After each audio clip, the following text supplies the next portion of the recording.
Hello viewers, welcome to my YouTube channel. இன்னைக்கு நம்ம என்ன பார்க்க போறோம்னா AutoHotkey எப்படி டவுன்லோட் பண்றதை பார்க்க போறோம். AutoHotkey வந்து ரெண்டு மெத்தட்ல வந்து டவுன்லோட் பண்ணலாம். ஃபர்ஸ்ட் மெத்தட் வந்து போர்ட்டபிள் மோட்ல டவுன்லோட் பண்றது. செகண்ட் மெத்தட் வந்து இன்ஸ்டாலேஷன் மோட்ல டவுன்லோட் பண்றது. இப்போ நம்ம இன்ஸ்டாலேஷன் மெத்தடை பத்தி பார்க்க போறோம். இன்ஸ்டாலேஷன் மெத்தடுக்கு Google Chrome குள்ள போய்ட்டு AutoHotkeyன்னு சர்ச் பண்ணுங்க. சர்ச் பண்ண உடனே ஃபர்ஸ்ட் லிங்க் வந்து AutoHotkey அப்படினு சொல்லிட்டு வரும். அந்த லிங்கை ஒரு தடவை கிளிக் பண்ண உடனே உங்களுக்கு AutoHotkey வெப்சைட் குள்ள போய்டும். Click download button.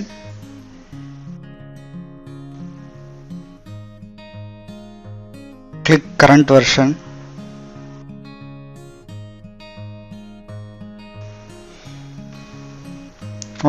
Download complete ஆனதுக்கு அப்புறம் சாஃப்ட்வேர் வந்து ரன் பண்ணுங்க. ரன் பண்ண உடனே எக்ஸ்பிரஸ் இன்ஸ்டால்னு ஆப்ஷன் கேட்கும். எக்ஸ்பிரஸ் இன்ஸ்டால் கொடுங்க. கொடுத்த உடனே உங்களுக்கு இன்ஸ்டாலேஷன் கம்ப்ளீட் ஆகிடும். கம்ப்ளீட் ஆனதுக்கப்புறம் எக்ஸிட் பட்டன் வந்து கிளிக் பண்ணுங்கள்.